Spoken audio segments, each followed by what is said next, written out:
to consider as we hear these stories today. Next slide, please.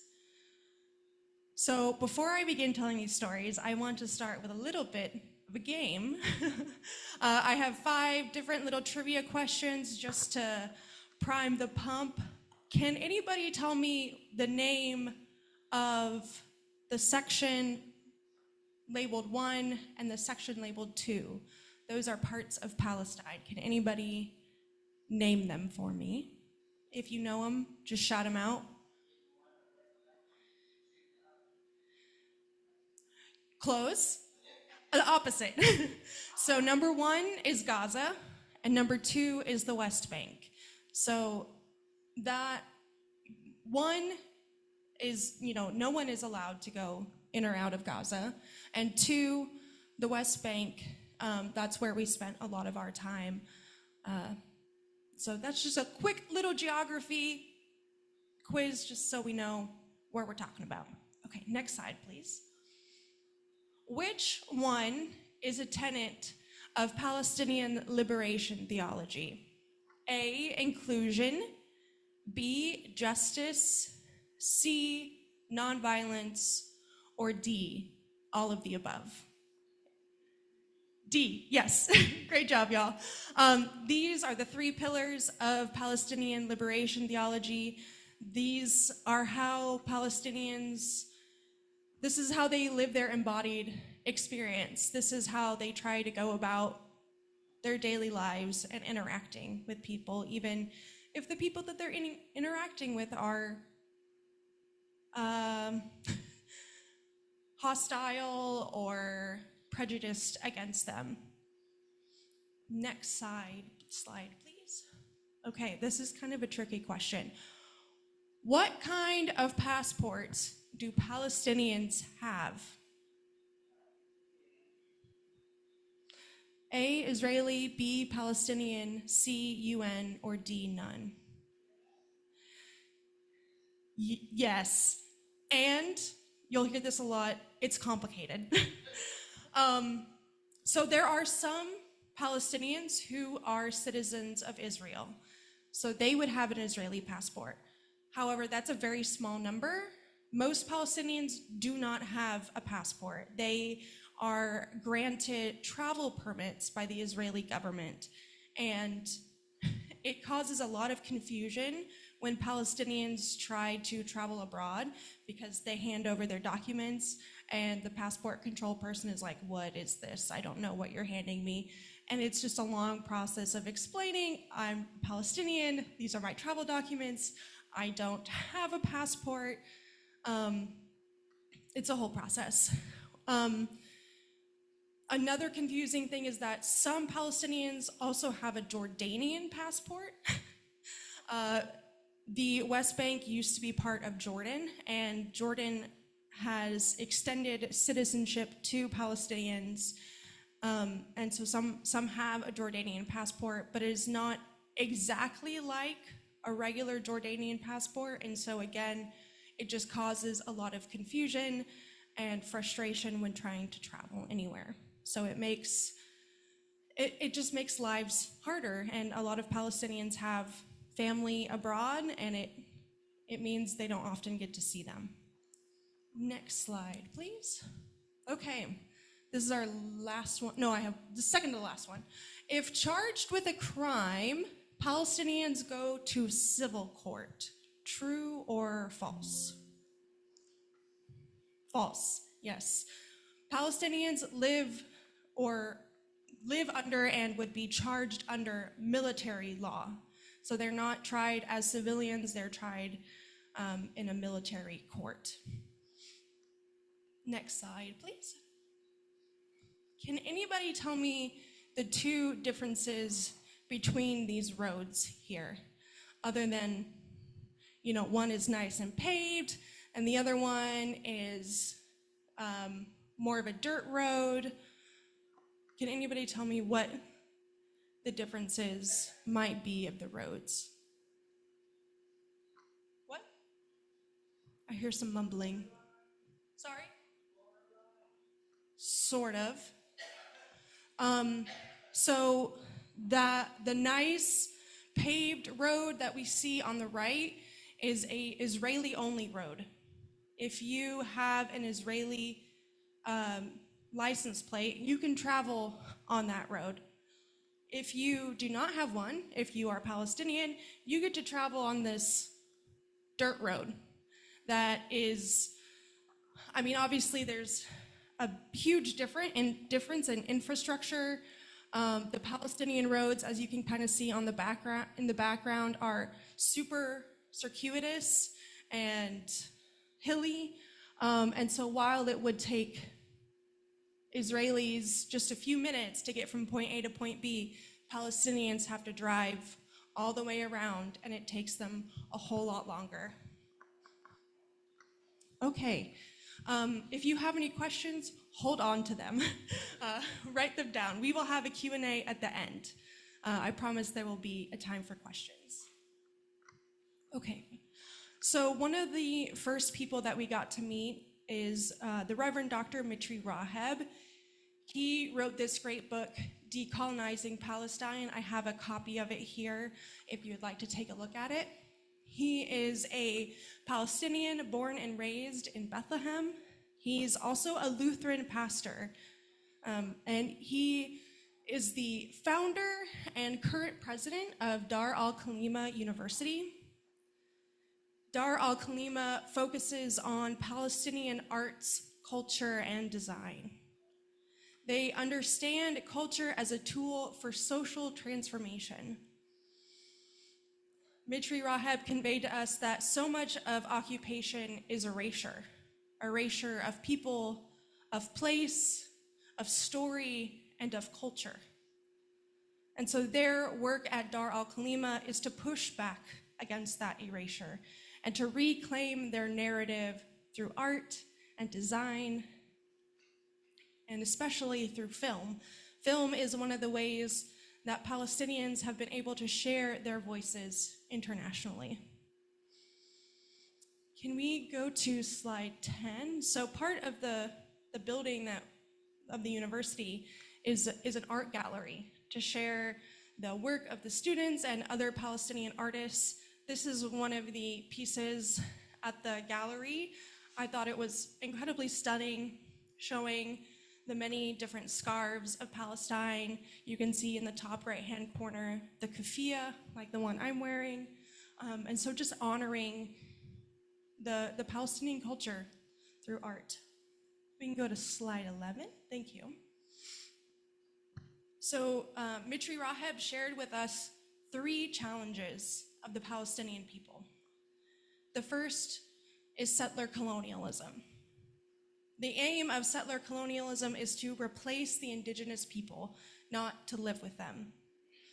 It's been a 100-year project of replacing, displacing the people, and the goal is to just grab more land and to push the people out.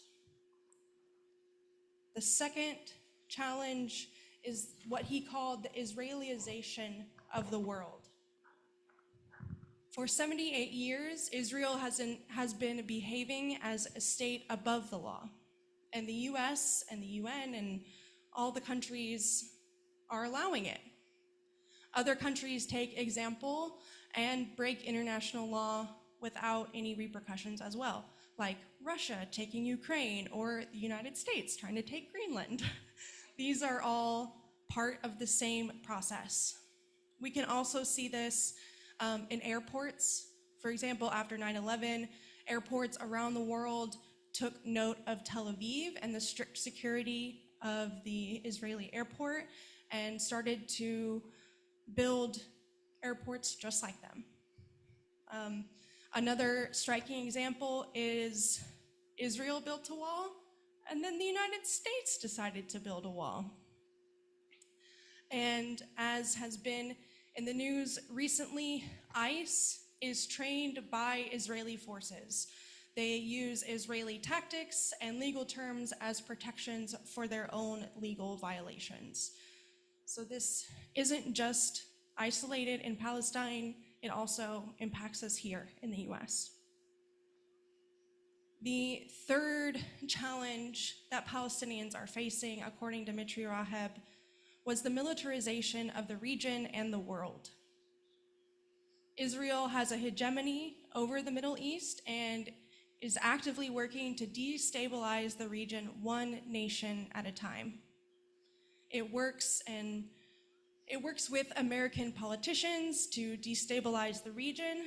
And I think often we have this view that the region is poor, but in reality, the region is not poor, but is made poor by militarization. The land itself is very full of resources.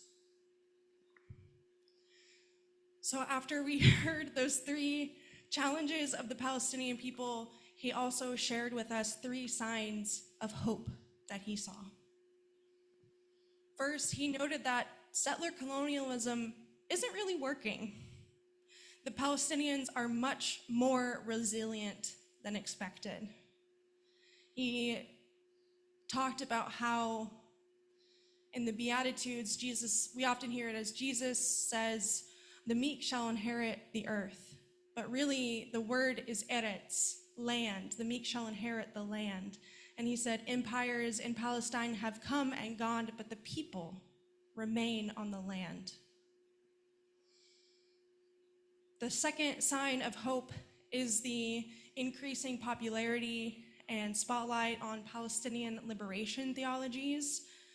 Decolonial Palestinian theologies are making theologians are making noise and are being heard across the world. More seminaries are getting involved, and Zionism doesn't have a monopoly anymore in seminaries and institutions of higher learning as they previously did. One of my friends from Princeton Seminary is a Palestinian theologian, and she wrote a chapter in a recent book called Christ and the Olive Tree. There's a copy of it. I'm pointing over there because there's a copy of it over there.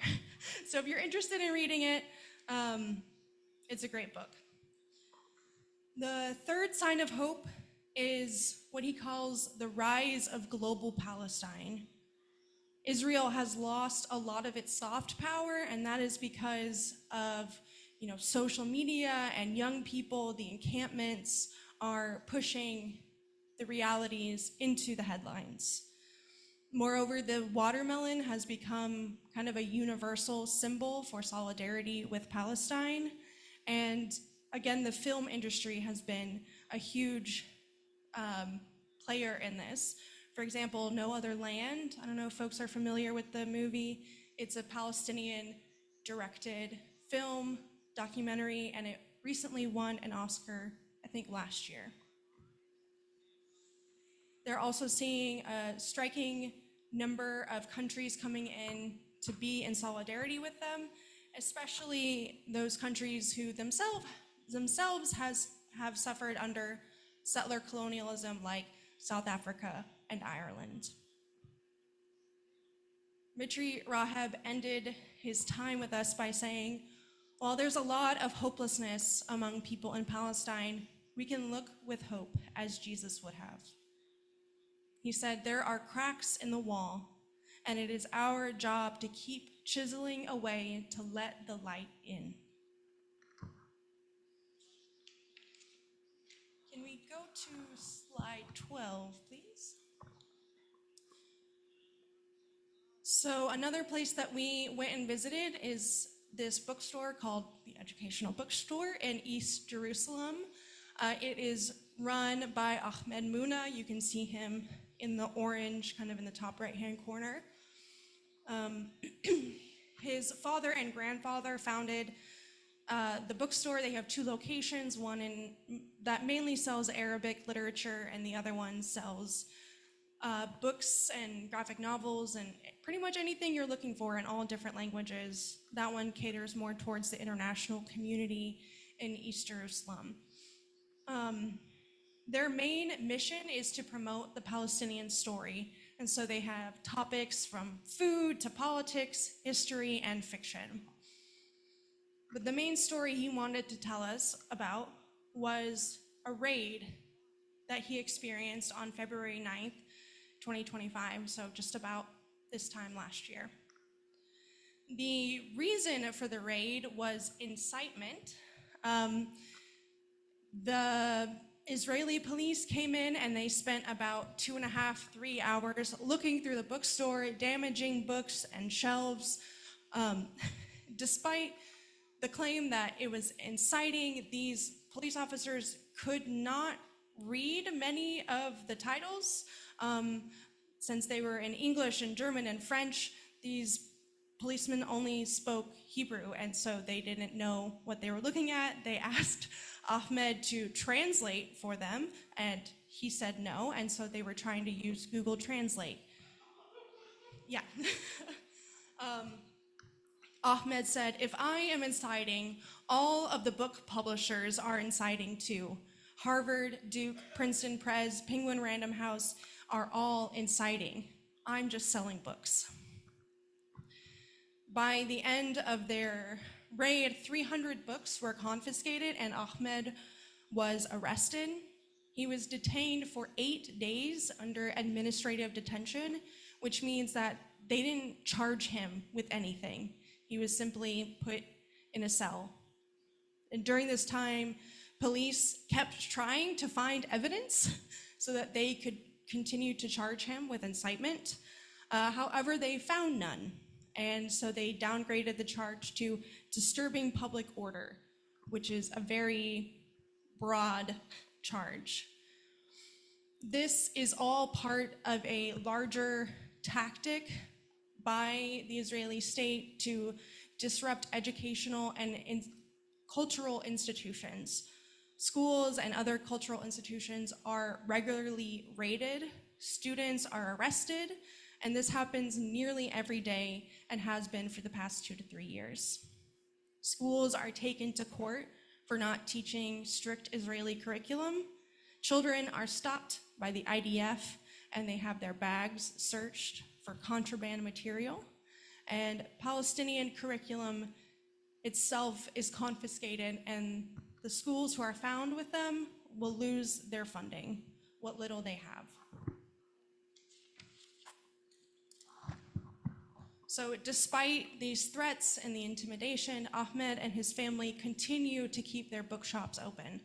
Mooney and his family chose this word that we kept hearing over and over again, samud, which means in Arabic, steadfastness, resilience, or perseverance.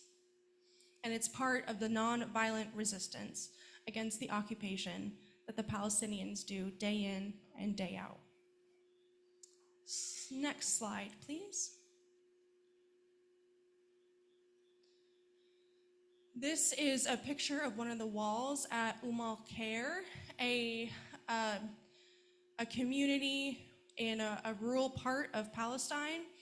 It was founded by refugees who were displaced by the Nakba in 1948. And life there is very hard. They have no permits to build homes, schools, any sort of structure, animal shelters. They have little water and very little electricity. They only get about 7 hours a week of water for 300 people. So they have to have rain barrels, and that's very common for Palestinians, even in the cities. They use solar panels as well, but in the winter, that's not enough. Some homes were destroyed by a recent storm, and they can't even get the permit to repair them.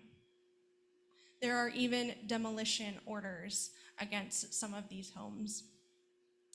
But for the past few years, they've been doing a lot of international advocacy, and that has made all the difference.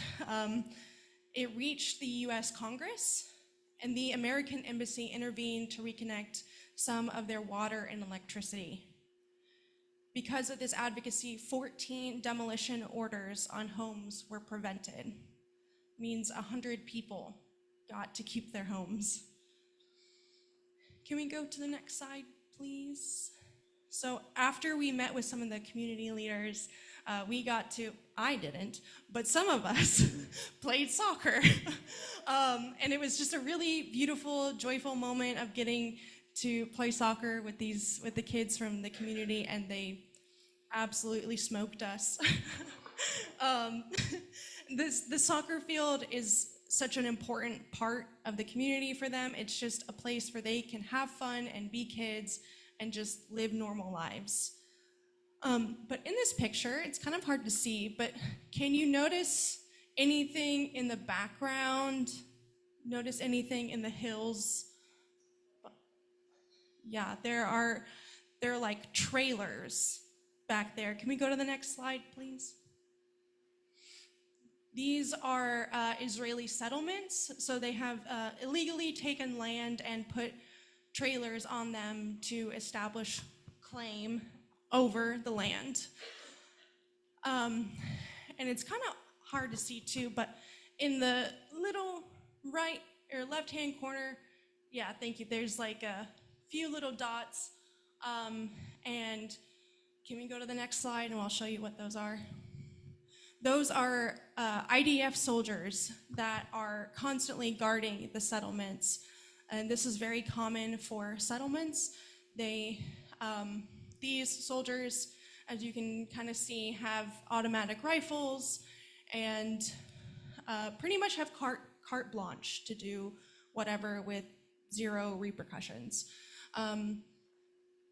These IDF soldiers are, so as an Israeli, you are automatically conscripted or enlisted after high school. And so most of the Israeli soldiers are 18, 19, 20, and are given powerful weapons. It's very scary.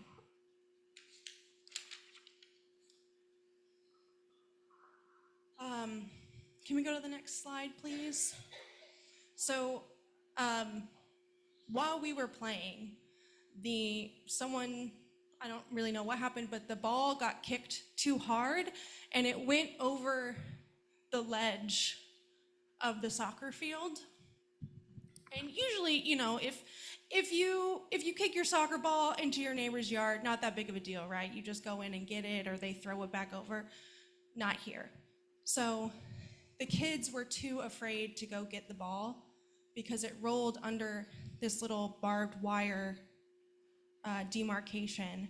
And they knew that if they crossed that line, that would give those soldiers up there watching us reason to shoot them for crossing property line.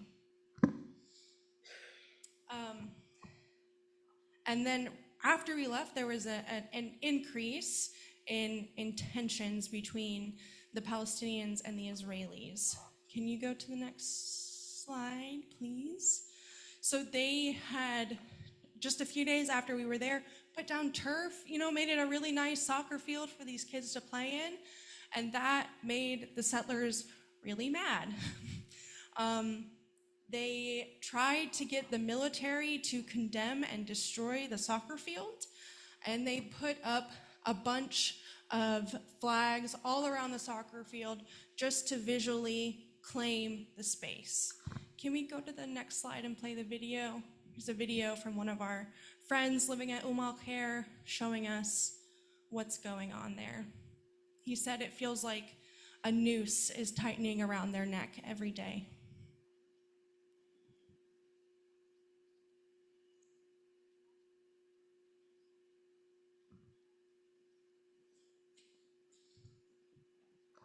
So despite this, the residents of Al-Khair continue to try and live normal lives. They continue to do international advocacy to save their community. And they have asked us to, share their story, promote it, write to our representatives so that this community can continue to stay where they are.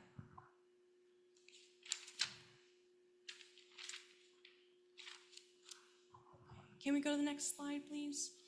So the final story I want to tell you about is the Ida refugee camp. This camp was also established by internal refugees after 1948. The key that you see on the sign is a symbol of the key of return, which is After the Nakba, many of the families still had their house keys, and it represents the desire to go back home. And I know that this, at least for me, it doesn't look like what I think of when I think of a refugee camp. These are like permanent buildings. There's not tents, but it's because they've been here for so long that they have had to establish more permanent buildings for themselves. But just because it's permanent doesn't mean that it's a great place to live. The infrastructure isn't set up for this many people in such a small space. So while we were at the camp, we got to visit they have like essentially a gift shop of crafts and goods that the people there have made. Can we go to the next slide, please? And in the store was this sign that says, in 2017, there was research done that found that the Ida refugee camp is the most tear gas place in the world. So as you can imagine, there are tear gas canisters littering the ground there. They showed us some of them. I mean, they had a lot. So can you go to the next slide? So this is one of the tear gas canisters. I took this photo. Does anybody want to guess where this tear gas canister was made? Yep, here it was made. Can we go to the next slide? Specifically in Jamestown, Pennsylvania. These are the tear gas canisters that we are sending over to harass and hurt refugee children. Can we go to the next slide, please? But despite this, they turn those awful tear gas canisters into beautiful pieces of art. And many of the things that they were selling there were necklaces and earrings and all different kinds of bracelets. If we can go to the next slide, there's a picture of it. I didn't take this picture, I found it online, but it offers a good example of just the many things that they create of it.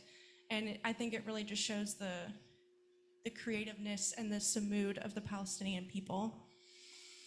Can we go? Yes, the next one, please. So this was one of they don't just make jewelry, they also just make pieces of art. This is one of them. All made out of tear gas canisters. It is a mini rendition of the apartheid wall, and it has the "Make Hummus Not War" phrase does exist. It exists on the wall in Bethlehem.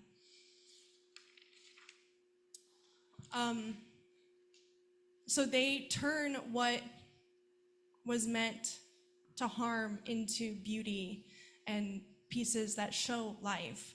It's their version of turning spears into plowshares. Can we go to the next slide, please? So while we were there, they said, please share our stories, and also please take action.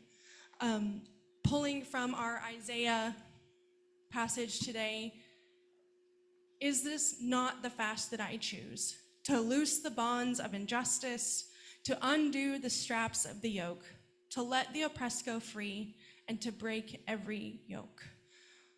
So I invite all of us to think individually, what can it look like to be in solidarity with our Palestinian siblings? One example is BDS, boycott, divestment, and sanctions. And with Lent coming up, I think this could be a really great opportunity to try fasting from companies that are complicit in apartheid. If we go to the next slide, we can see some of the companies that are being boycotted. McDonald's, Papa John's, Burger King, those are all on the list. And it might be a good spiritual practice to try fasting from McDonald's for Lent and just see that as your spiritual practice and reflect on what that means for you.